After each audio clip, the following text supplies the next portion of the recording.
तो चलिए स्टार्ट करते हैं। आज एक नया चैप्टर है हम लोगों के सामने, लीनियर प्रोग्रामिंग का। ठीक है, चैप्टर 12th है एनसीईआरटी का, 12th मैथमेटिक्स का लीनियर प्रोग्रामिंग चैप्टर है। देखिए इसमें इसका जो थ्योरी है वो छोटा सा है। मतलब एक थ्योरी को आप पढ़ेंगे तो इसमें बहुत सारे क्वेश्चंस को लगाएंगे। ठीक है, तो इसको पढ़ते हैं। ठीक है, और बहुत सारे डिफरेंट डिफरेंट टाइप के क्वेश्चंस दिए हुए हैं। ठीक है, एक बार इसको ध्यान से समझ लेंगे तो सारे क्वेश्चंस को, जो वर्ड प्रॉब्लम्स इसमें से, उसको आप मैथमेटिकली देख करके आप इसको लगा सकते हैं। ठीक है, तो उसको आपको फिट करना होता है, तो उसके लिए आपको कॉन्सेप्ट को बहुत ही अच्छे से समझना पड़ेगा। तो चलिए स्टार्ट करते हैं। तो स्टार्ट करने से पहले हम लोग सिंपली एक क्वेश्चन से स्टार्ट करते हैं, क्योंकि क्वेश्चंस को लेके चलेंगे तो इजीली समझ सकते हैं और उसका जो फार्मूला के रूप में जो इंटरप्रिटेशन है उसको हम लोग देख सकते हैं। ठीक है, तो चलिए स्टार्ट करते हैं। देखिए इसका जो इंट्रो कुछ इस तरीके से है कि लीनियर प्रोग्रामिंग मिनिमाइज और मैक्सिमाइज करने के लिए यूज होता है। इसे प्रॉफिट को आपको मैक्सिमाइज करना हो और लॉस को मिनिमाइज करना हो, उस स्थान पे यूज होता है। तो बेसिकली ये बिजनेस पर्सन के लिए ये होता है। ठीक है, तो चलिए एक एग्जांपल लेते हैं, उससे समझते हैं। तो यहाँ पर एनसीईआरटी में आपको एक एग्जांपल दिया हुआ है। A furniture dealer deals in only 2 items, table and chairs. Chair और टेबल से उसको व्यापार करना है। ठीक है, ही हैज ₹50,000, 50,000 रुपए है to invest, and has storage space of utmost 60 pieces. 50,000 invest कर सकता है मैक्सिमम, और 60 पीस अपने गोडाउन में रख सकता है। मतलब 60 उसके पास स्टोरेज की क्षमता है। ठीक है, टेबल और चेयर को मिला करके। ए टेबल कॉस्ट 2500, 2500 कॉस्ट करेगा, and a chair 500। He estimates that from the sale of one table, वह एस्टिमेट करता है कि एक टेबल के सेल पे he can make profit of ₹250, 250 का वो लाभ करता है। ठीक है, प्रॉफिट करता है। And that from the sale of one chair, एक चेयर के बिक्री पर उसको 75 रुपए का फायदा होता है, 75 रुपीज का। तो he wants to know how many tables and chairs he should buy from the available money so as to maximize his total profit, assuming that he can sell all the items which he buys। मतलब कुछ ऐसा इसमें बनाना है, कुछ ऐसा set बनाना है जिससे कि वो सभी टेबल चेयर को 60 जो उसके आइटम है वो उसके पास हों और उनमें वो मैक्सिमम प्रॉफिट कर सके। ठीक है, ये हमारा क्वेश्चन है। तो चलिए इसको देखते हैं, स्टार्ट करते हैं इसको सिंपली। तो देखिए इसमें होता क्या है कि हमें इस तरह के जो क्वेश्चंस होते हैं जिसमें मैक्सिमाइज करना होता है प्रॉफिट को, ठीक है, या मिनिमाइज करना होता है कॉस्ट को। तो इसमें हमको मैक्सिमाइज करना है प्रॉफिट को। तो ये जो है जनरल क्लास ऑफ प्रॉब्लम जो होता है, इसको बोलते हैं ऑप्टिमाइजेशन प्रॉब्लम। हम लोग क्या कर रहे हैं, ऑप्टिमाइजेशन प्रॉब्लम को देख रहे हैं। तो देखिए ऑप्टिमाइजेशन जो प्रॉब्लम होता है उसको आप सिंपली क्या देख सकते हैं, ऑप्टिमाइजेशन प्रॉब्लम। तो ऐसा सिंपली मतलब ये होता है ऑप्टिमाइजेशन का कि आप किसी चीज का बेस्ट देने का प्रयास कर रहे हैं। ठीक है, उसमें आप उसको एक अच्छे लेवल पे ले जाना चाहते हैं, तो ऑप्टिमाइज करना चाहते हैं उसको। ठीक है, तो उसमें आप मैक्सिमम प्रॉफिट को निकालना चाह रहे हैं, तो ये ऑप्टिमाइजेशन प्रॉब्लम होगा। दस एन ऑप्टिमाइजेशन प्रॉब्लम में involve finding maximum profit, maximum cost और मिनिमम यूज ऑफ रिसोर्सेज। ठीक है, ये ऑप्टिमाइज करते हैं, ये ऑप्टिमाइजेशन प्रॉब्लम होता है। और इसमें एक स्पेशल टेक्निक्स का यूज होगा। तो special but a very important class of optimisation problem is linear programming problem. जब इसको हम लोग लीनियर फॉर्म में सॉल्व करेंगे, मैथमेटिकल में जब इसको लीनियर प्रोग्रामिंग का काम करेंगे तो हो जाता है लीनियर प्रोग्रामिंग प्रॉब्लम। ठीक है, तो इसमें उसी तरीके से सॉल्व करेंगे। तो आइए देख लेते हैं। 12.2 अपने पहुंचते हैं, इंट्रो हो गया। तो इसमें linear programming problem linear programming problem and its mathematical formulation.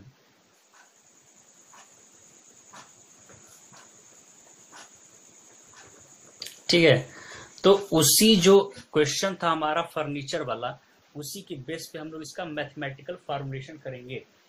ठीक है, चलिए स्टार्ट करते हैं। तो वही जो एग्जाम्पल था उसी को लेंगे। पहला देखिए उसमें क्या कंडीशन है, the dealer can invest his money in buying tables और चेयर्स और कॉम्बिनेशन देयरफॉर।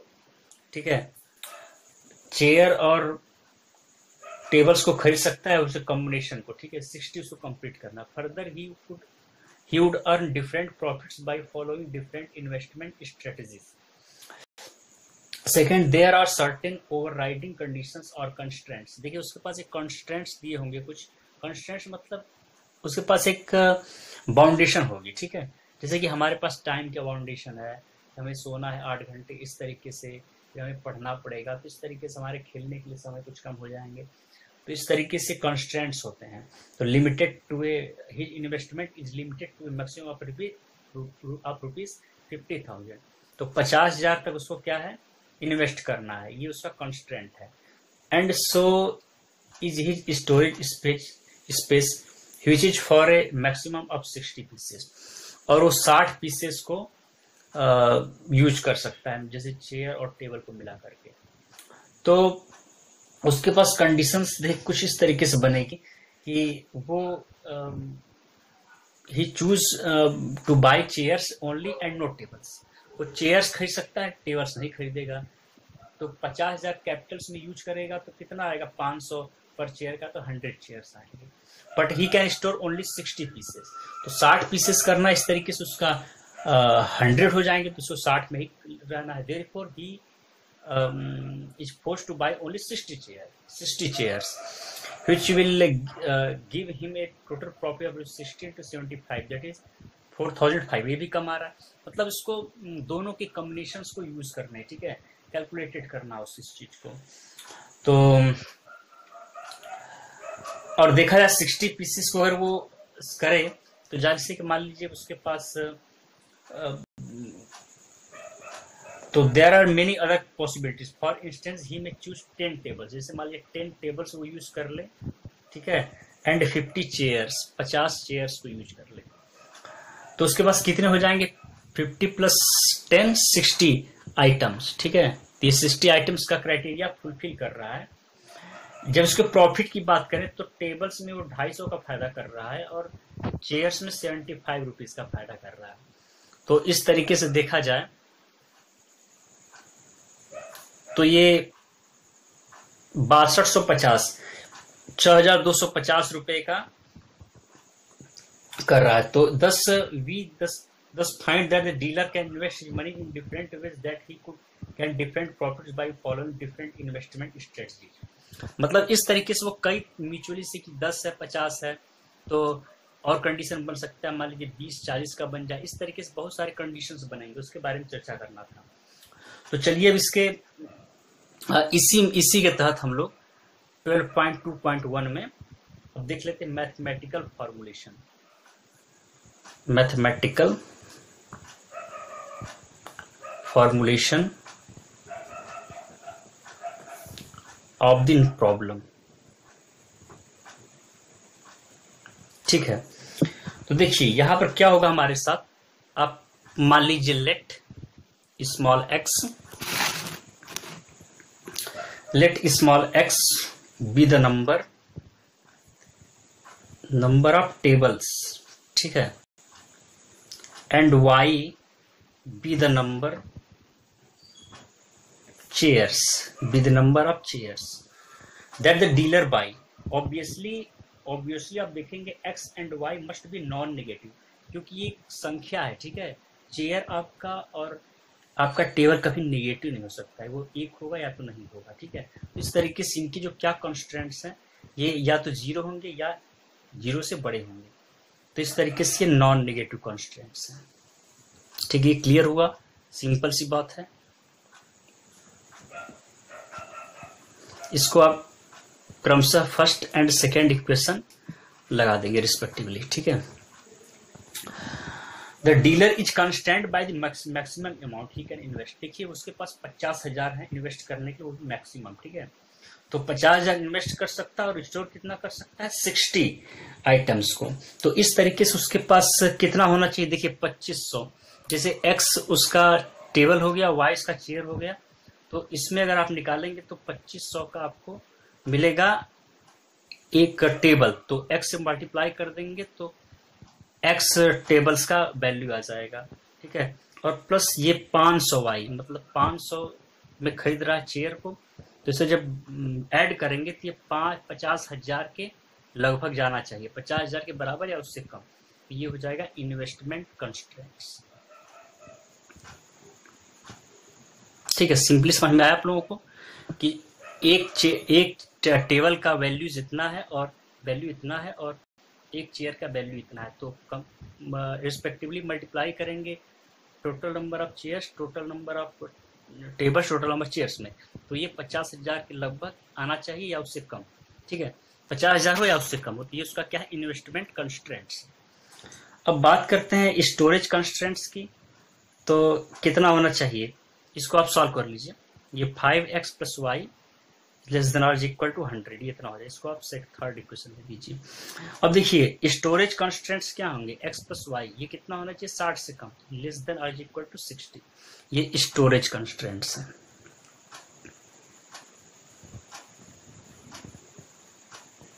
ये इक्वेशन नंबर 4 आपका है, ठीक है। इक्वेशन नंबर 4 है आपका। तो इस तरीके से हमारे पास ये चीजें बन गई।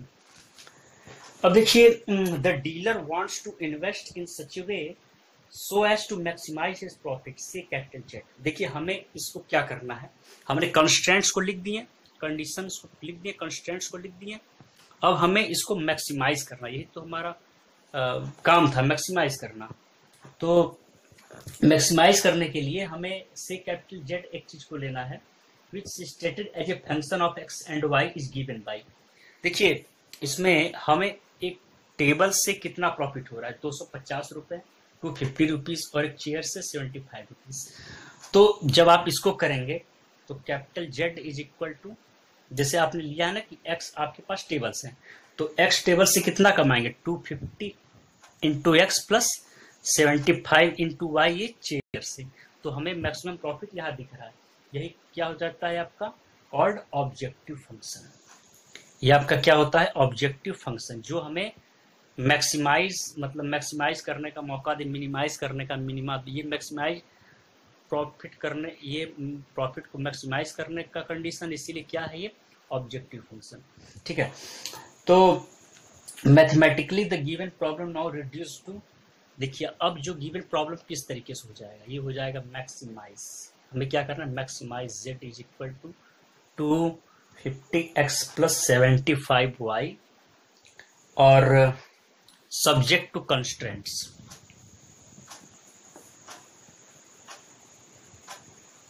सब्जेक्ट टू कॉन्स्टेंट्स, तो सब्जेक्ट टू कॉन्स्टेंट्स क्या हो जाएगा भैया, आपने जाना है 5x plus y is less than or is equal to 100 and x plus y is less than or is equal to 60। और क्या है, x आपका टेबल्स का है, वो भी 0 से बड़ा होगा, y भी आपका है तो 0 के बराबर है, 0 से बड़ा होगा, क्लियर है। तो इस तरीके से हमारे पास ये कंस्ट्रेंट्स आ गए और मैक्सिमाइज करने के लिए इक्वेशन आ गया, ठीक है, जिसको बोलते हैं ऑब्जेक्टिव फंक्शन। ये ऑब्जेक्टिव फंक्शन भी है, ठीक है। तो हमारे पास ये सब चीज तैयार हो गया है। तो हम इसको इस तरीके के जो प्रॉब्लम होते हैं, such type of problem is called LPP. इसी को क्या बोलते हैं, एलपीपी, मतलब एल से लीनियर, पी से programming, linear programming problem, linear programming problem. तो इस तरीके से इसको हम लोग सॉल्व करेंगे। तो अब देखिए यहां से इसको जनरल फॉर्म में लिखा जाए तो z is equal to a x plus b y, ये क्या होता है, ऑब्जेक्टिव फंक्शन होता है आपका, ठीक है। तो चलिए अब देखते हैं आगे। अब ये हमारा, अब इसके बाद हम लोगों को ग्राफिकल मेथड का यूज करना पड़ेगा इसको सॉल्व करने के लिए। तो चलिए स्टार्ट करते हैं इसके ग्राफिकल मेथड के। ग्राफिकल मेथड को, जिसको सॉल्व करने में वेरी हेल्पफुल होगा, बहुत हेल्पफुल होगा। तो आप देख सकते हैं कि यहाँ पे हम लोगों ने प्लॉट किया हुआ है एक्स वाई एक्सेस पे, ठीक है।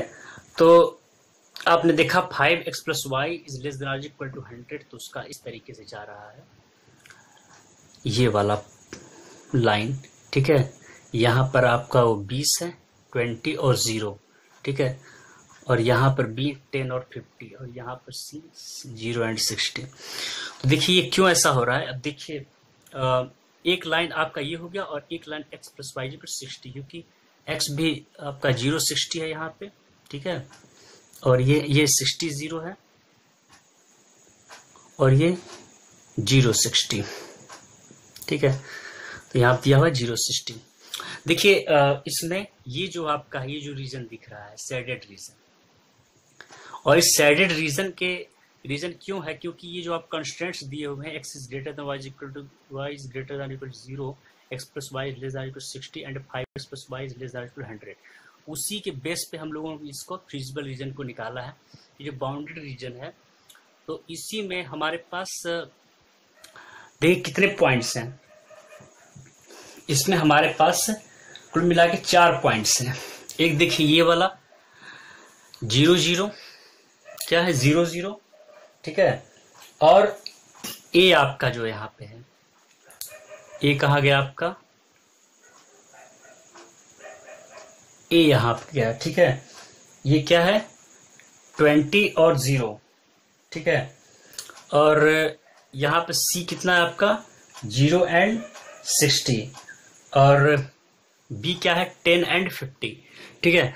तो इस तरीके से ये क्या है फीजिबल रीजन है, ठीक है। जो और फिर जो इसके बाहर है ये feasible region A B C और ओ, उसके अलावा जो ये है, ठीक है, इस तरीके के जो आ रहे हैं, फिर ये है, ये सब क्या है इनफीजिबल रीजन। तो हमें फीजिबल रीजन पे ध्यान देना है और उसी जो कॉन्स्टेंट्स दिए हुए हैं, जो हमारे पास कंडीशन है, उसी के हमें अंतर्गत हमें इसको सॉल्व करना है।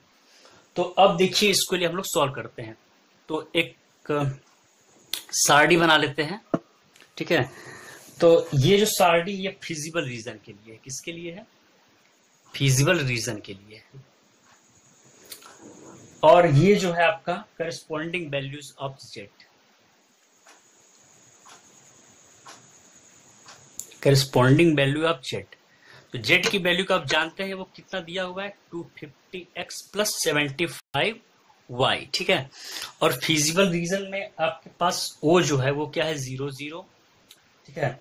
और कैपिटल ए जो आपका है, कैपिटल ए जो आपका है 20 0 है, और कैपिटल बी जो आपका है 10 50 है, और कैपिटल सी जो आपका है वो 0 और 60 है। तो जब इसे पुट करेंगे जेड के प्लेस पे 25x + 75y में एक्स वाई का काम ये कर रहा है, ठीक है।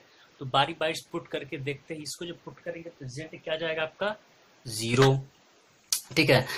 और ए की वैल्यू को पुट करेंगे तो ये आ जाएगा 5000, ठीक है। तो फिर यहां पुट करेंगे तो 25 7500, तो 625 जो 6250 रुपए आ जाएंगे, 6255 रुपीज। और सी को पुट करेंगे 060 को, तो आ जाएगा 4500। तो आपने देखा कि हमें इसको क्या करना है मैक्सिमाइज करना है, मैक्सिमम हमें वैल्यू को निकालना है, मैक्सिमम प्रॉफिट को हमें निकालना है। तो ये क्या जाएगा आपका, यही वाला पार्ट क्या है मैक्सिमम है, this is your maximum value. हमारा ये सॉल्व हो गया। हमें यही मैक्सिमम ऑप्टिमाइजेशन प्रॉब्लम में हम लोगों को मैक्सिमम वैल्यू निकालना था, मैक्सिमम प्रॉफिट को निकालना था। सो आज के लिए इतना ही, और इसी तरीके से हम लोगों को कॉन्स्ट्रेंट्स को देखते हुए मैक्सिमाइज और मिनिमाइज मतलब ऑब्जेक्टिव फंक्शंस को लेकर के और सारे कंडीशन को लिखते हुए उसको हमें ग्राफ में देखना है। जैसे उसको हम लोगों को एक्स और वाई पे प्लॉट कर देना है, तो दो हमारे पास इक्वेशन हो या दो लीनियर इक्वेशन हो, तो सबको प्लॉट करेंगे और फिजिबल रीजन को निकालेंगे, ठीक है। फिजिबल रीजन में जितने पॉइंट आएंगे उसको हम लोगों को ऑब्जेक्टिव फंक्शन में कैलकुलेट कर लेना है। जिससे अगर मैक्सिमम निकालना हो तो मैक्सिमम, मिनिमम निकालना हो तो मिनिमम। ठीक है, इस तरीके से हम लोग मैक्सिमम प्रॉफिट निकाल सकते हैं और मिनिमाइज कर सकते हैं लॉस को। ठीक है, thanks for watching, support us. इसी तरीके से आगे जितने भी क्वेश्चन हैं इसी तरीके से लगेंगे।